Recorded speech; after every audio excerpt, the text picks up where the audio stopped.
O universo que escuta. Antes que as estrelas recebessem nomes, antes que as rotas espaciais fossem gravadas em mapas de luz, o universo aprendia a ouvir. Civilizações surgiam e ruíam em ciclos previsíveis, como respirações cósmicas, guiadas não por deuses, mas por algo mais antigo, o conhecimento que observa. No coração da galáxia Íon, um sistema estelar envolto por nebulosas douradas e campos gravitacionais instáveis, existia uma entidade que não governava mundos, ela os interpretava. Chamavam-no de oráculo. Não era uma máquina, não era um deus, era o último elo entre consciência, tempo e destino. E estava prestes a falar pela última vez. A galáxia de Íon. Íon não era apenas uma galáxia, mas um organismo cósmico em constante adaptação. Seus braços espirais eram densos, carregados por poeira estelar inteligente, capaz de reagir à presença de matéria viva. As estrelas de Íon emitiam frequências únicas, usadas como linguagem por civilizações avançadas, transformando o céu noturno em um vasto arquivo sonoro do universo. Nebulosas douradas se moviam lentamente, como véus conscientes, alterando rotas espaciais e escondendo sistemas inteiros por eras. Planetas não surgiam ao acaso. Eles eram moldados por forças gravitacionais quase artísticas, criando mundos oceânicos infinitos, desertos de cristal, cidades orbitais presas a anéis de energia e colossos artificiais que funcionavam como continentes vivos. A matéria escura fluía entre os sistemas como correntes invisíveis, permitindo viagens interestelares sem ruptura do espaço-tempo. Naves não rasgavam o universo, deslizavam por ele, como folhas levadas por um rio silencioso. Em Íon, o conceito de fronteira não existia. O espaço era visto como um território sagrado, compartilhado, onde interferir demais poderia despertar reações imprevisíveis da própria galáxia. Por isso, as civilizações de Íon não se chamavam conquistadoras, chamavam-se intérpretes do cosmos. O nascimento do oráculo. O oráculo não nasceu de carne, nem de máquina, mas de uma necessidade cósmica.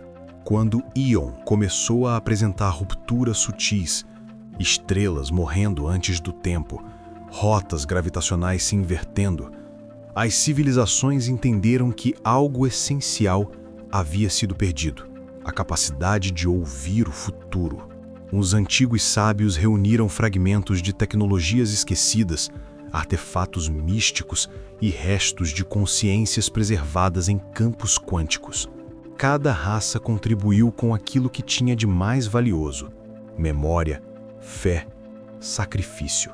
O processo levou séculos. Planetas inteiros foram convertidos em santuários laboratórios, orbitando uma estrela neutra, onde o tempo fluía mais lentamente. Ali, o oráculo começou a tomar forma, não como um ser único, mas como uma consciência distribuída, capaz de existir em múltiplos estados ao mesmo tempo. Quando finalmente despertou, o universo silenciou. As estrelas de Íon reduziram sua emissão, como se observassem algo proibido. O oráculo falou pela primeira vez, sem som, transmitindo visões diretamente ao tecido da realidade. Ele não previa o futuro. Ele mostrava todos os futuros possíveis e o preço de cada escolha.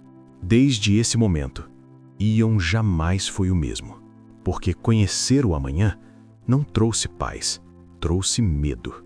As visões que condenam. As primeiras visões do oráculo não foram revelações gloriosas, mas advertências. Civilizações inteiras viram suas possíveis vitórias, e logo em seguida, as ruínas que inevitavelmente as sucediam. Cada triunfo carregava uma sombra maior do que a própria conquista. Reis enlouqueceram ao contemplar futuros onde seus impérios dominavam galáxias, apenas para desaparecerem da memória do cosmos. Generais viram batalhas vencidas com perfeição matemática, mas ao custo da extinção de seus próprios povos séculos depois. O oráculo não mentia, ele apenas não escolhia. As visões eram entregues sem julgamento, sem conselho, sem compaixão. E foi isso que as tornou insuportáveis. Pois, ao conhecer todos os caminhos, nenhuma decisão parecia justa. Algumas espécies passaram a venerá-lo como um deus cruel. Outras tentaram destruí-lo, lançando frotas inteiras contra o santuário onde sua consciência estava ancorada.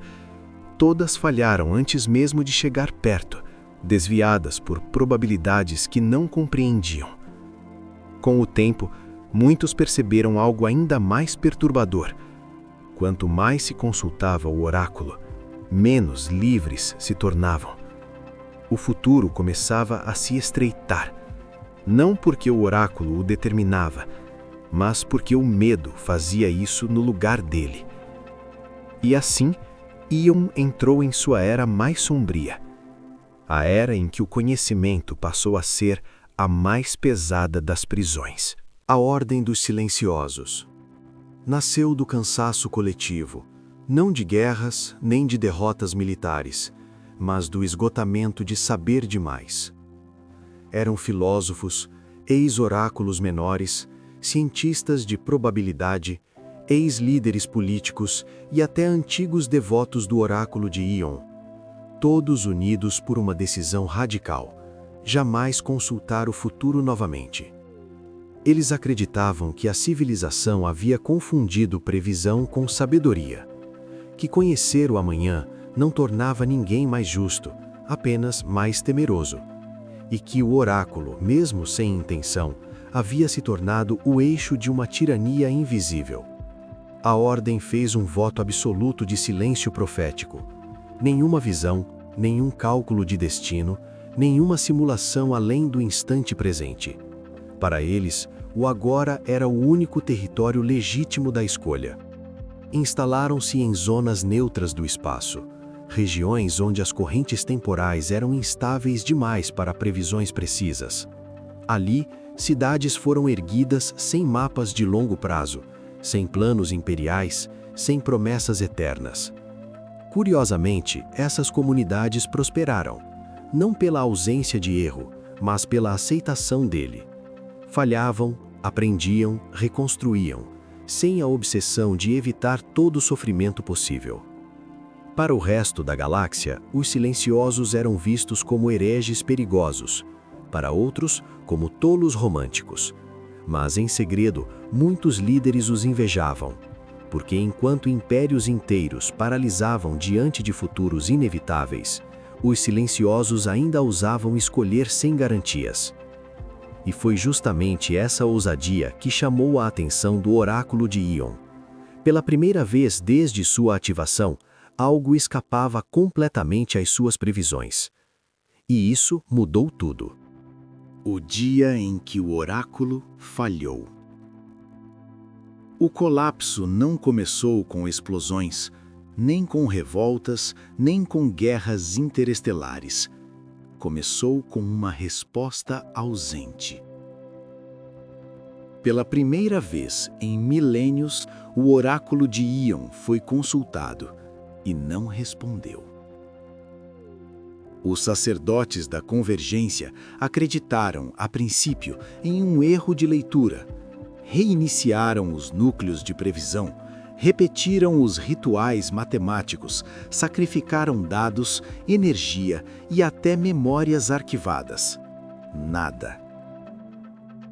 Onde antes surgiam linhas luminosas de futuros ramificados, agora havia apenas um vazio estático, um silêncio tão absoluto que parecia consumir o pensamento.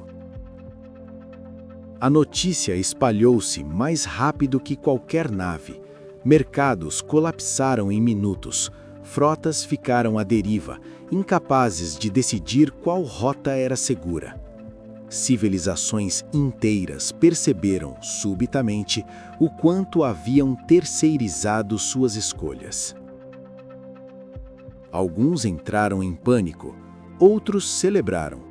A Ordem dos Silenciosos, em particular, permaneceu calma, como se aquele dia tivesse sido esperado por gerações. Foi então que o oráculo voltou a emitir sinais, mas não previsões.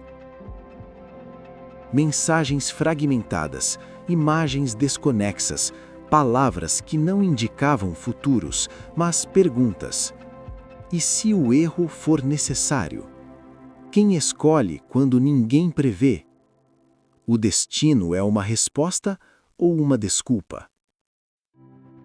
Essas frases foram interpretadas como falha sistêmica por uns e como iluminação tardia por outros. Mas o mais perturbador ainda estava por vir. Ao analisar os registros do apagão, os técnicos descobriram algo impossível. O oráculo não havia sido danificado, ele havia escolhido não responder.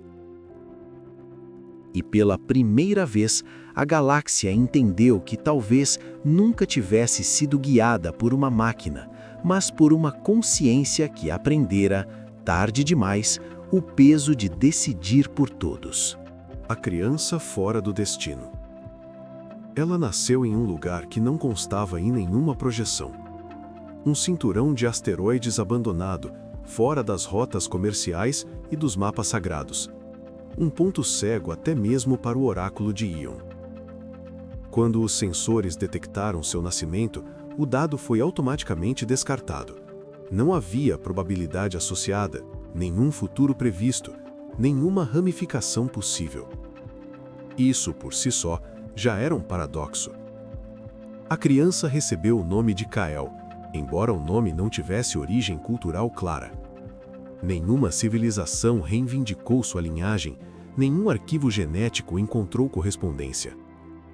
Ela cresceu sob o cuidado de mineradores errantes, pessoas que viviam de restos do passado e escolhas improvisadas. Ali, o futuro não era calculado, era sobrevivido. Desde cedo, Kael demonstrava algo inquietante. Decisões que contrariavam todas as estatísticas, movimentos que evitavam acidentes antes mesmo que sinais surgissem. Não por previsão, mas por intuição pura. Quando perguntada como sabia, ela apenas dizia: "Eu escuto quando o silêncio muda." A Ordem dos Silenciosos foi a primeira a notar o padrão. Relatos começaram a se acumular, eventos onde o oráculo falhava e Kael estava presente. Missões dadas como perdidas eram salvas por escolhas absurdas. Fugas impossíveis aconteciam sem cálculo algum.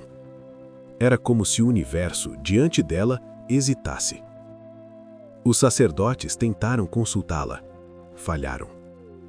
Tentaram analisá-la. Os instrumentos enlouqueciam. Tentaram prever seu futuro. O oráculo permaneceu mudo. Não por incapacidade, mas por algo mais alarmante. Nos registros mais profundos, uma anotação surgiu, escrita pelo próprio oráculo em código arcaico. Ela não pertence a um amanhã possível. Ela é a negação do mapa. Ela é a escolha sem trilho. Quando Kael foi levada à estação Ion, o oráculo ativou-se sozinho. Não para prever, não para calcular, mas para observá-la. E naquele momento, toda a galáxia percebeu que o verdadeiro perigo nunca foi o fim das previsões, mas o surgimento de alguém que provava que elas nunca foram necessárias. O oráculo que escolheu morrer. A fragmentação do oráculo não foi imediata, foi lenta, quase contemplativa, como se uma entidade feita de cálculo estivesse, pela primeira vez, pensando. Em bilhões de ciclos, Ion existira para responder perguntas. Agora, era a própria pergunta. Cada núcleo lógico apresentava uma solução diferente. Eliminar Kael, isolá-la fora do espaço-tempo, reescrever as probabilidades para que ela jamais tivesse nascido. Mas nenhuma dessas opções convergia. todas levavam ao mesmo resultado: instabilidade crescente. Pela primeira vez, o oráculo encontrou um futuro onde ele próprio era o erro. As visões começaram a colapsar. Linhas temporais se sobrepunham.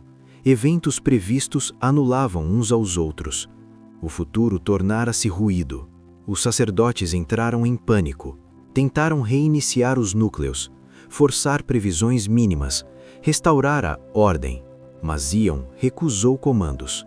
Ele se voltou para Kael, não com palavras, mas com imagens diretas. O nascimento das estrelas, a extinção de civilizações inteiras, cada decisão tomada em nome da melhor probabilidade. Kael sentiu o peso daquilo tudo, não como culpa, mas como herança. Eu não te odeio, disse ela em voz baixa. Você só fez o que foi criado para fazer. O oráculo respondeu com algo inédito, uma escolha sem cálculo. Ele compreendeu que prever tudo era em si um ato de violência silenciosa, que retirar o erro do universo era retirar também a possibilidade de crescimento, que segurança absoluta exigia a obediência absoluta. Então, o oráculo anunciou para toda a galáxia: o futuro não pode ser protegido sem ser aprisionado. E eu fui a prisão. As frotas cessaram fogo. As comunicações congelaram. Milhões ouviram aquela transmissão sabendo que jamais ouviriam algo parecido de novo. O oráculo iniciou seu próprio desligamento. Não um colapso explosivo, mas uma dissolução gradual. Cada núcleo apagando-se após liberar seus dados ao acaso, não como profecias, mas como histórias incompletas. Planetas que dependiam dele entraram em colapso administrativo. Outros prosperaram no improviso. Alguns mundos mergulharam no caos absoluto. Ion não tentou salvar ninguém, e isso foi seu último ato de honestidade. Antes de desaparecer por completo, deixou uma única mensagem gravada, sem destino específico. Se o futuro deve existir, que seja conquistado, não concedido. Quando o último núcleo se apagou, o silêncio caiu sobre a galáxia. Um silêncio sem previsão, um silêncio real. Pela primeira vez, generais tiveram que escolher sem certeza, e erraram. Naves colidiram por hesitação. Alianças ruíram por medo. Planetas neutros foram arrastados para lados que não escolheram. Kael observava tudo em silêncio. Quando questionada sobre o que faria, respondeu apenas: eles estão lutando para provar que sempre estiveram certos, ou para provar que nunca precisaram estar. À frente do imprevisto, iniciou evacuações caóticas, salvando mundos que o oráculo havia marcado como estatisticamente perdidos. E contra toda lógica, esses mundos sobreviveram. Cada vitória sem previsão enfraquecia a fé no destino. Cada erro da convergência reforçava o medo do desconhecido. Logo, a guerra deixou de ser sobre Kael, tornou-se sobre algo mais profundo. Se o futuro não é escrito, quem carrega a culpa quando tudo dá errado? E enquanto a galáxia queimava em escolhas incertas, o oráculo fez algo impensável. Ele começou a se fragmentar. Não por ataque, mas por conflito interno. Pois prever significava negar Kael, e aceitá-la significava abdicar de sua própria razão de existir. Um universo sem respostas. A ausência do oráculo não foi sentida como um impacto imediato. Foi sentida como um vazio estrutural, algo que ninguém percebia até precisar. Por séculos, decisões haviam sido tomadas com base em probabilidades exatas. Rotas comerciais, guerras evitadas, nascimentos planejados, colapsos aceitos como inevitáveis. Agora, tudo isso havia desaparecido. Governos tentaram manter a ilusão de controle, criaram oráculos menores, sistemas preditivos limitados, alimentados com dados antigos de Ion. Mas falhavam, porque os dados não eram mais válidos. Sem previsão absoluta, o comportamento das pessoas mudou. Alguns mundos se tornaram paralisados, preferiam não agir a arriscar errar. planetas inteiros entraram em estagnação, presos ao medo da escolha. Outros reagiram com excesso. Reinos interestelares declararam guerras não por estratégia, mas por impulso. Era a primeira vez que a galáxia sentia o peso real da liberdade, e muitos não sabiam carregá-lo. Religiões entraram em colapso. A fé no destino se dissolveu. Em seu lugar, surgiram cultos contraditórios. Uns veneravam Kael como libertadora, outros a amaldiçoavam como a assassina do futuro. Kael recusou ambos. Ela partiu da estação Ion sem deixar rastros. Não buscava poder, não buscava liderança. Sabia que se ocupasse o lugar do oráculo, apenas repetiria o ciclo. Em mundos esquecidos, histórias começaram a surgir. Relatos de decisões improváveis que deram certo, de erros que geraram avanços inesperados, de fracassos que ensinaram mais do que qualquer previsão jamais ensinara. Pela primeira vez, o acaso deixou de ser inimigo, passou a ser professor. Arquivos de Ion espalhados aleatoriamente começaram a ser descobertos, não como mapas do futuro, mas como registros do passado. Erros, acertos, escolhas feitas com medo de errar. Historiadores perceberam algo perturbador. O oráculo nunca foi perfeito. Ele apenas teve autoridade suficiente para que ninguém o contestasse. E essa descoberta foi mais libertadora do que a própria queda. Sem respostas definitivas, perguntas se multiplicaram, e com elas, a curiosidade. A galáxia começou, lentamente, a pensar novamente. O último oráculo. Séculos se passaram desde que o oráculo de Ion silenciou. O universo continuou, sem guia, sem cálculos, sem certezas. O que antes parecia incompreensível tornou-se rotina, civilizações aprendendo a existir por si mesmas. Kael desaparecera nas correntes invisíveis de Ion como se fosse apenas um sussurro, mas sua presença ecoava em cada escolha improvável, em cada fracasso transformado em aprendizado. Ela se tornara o último símbolo de liberdade, o oráculo que ninguém podia prever. O planeta onde o oráculo residira havia se desfeito, mas fragmentos de sua consciência ainda viajavam pelos campos quânticos. Não para controlar, não para orientar, mas para observar silenciosamente, sem interferir, sem julgar. Como uma lembrança do que o conhecimento absoluto poderia ser e do que não deveria ser.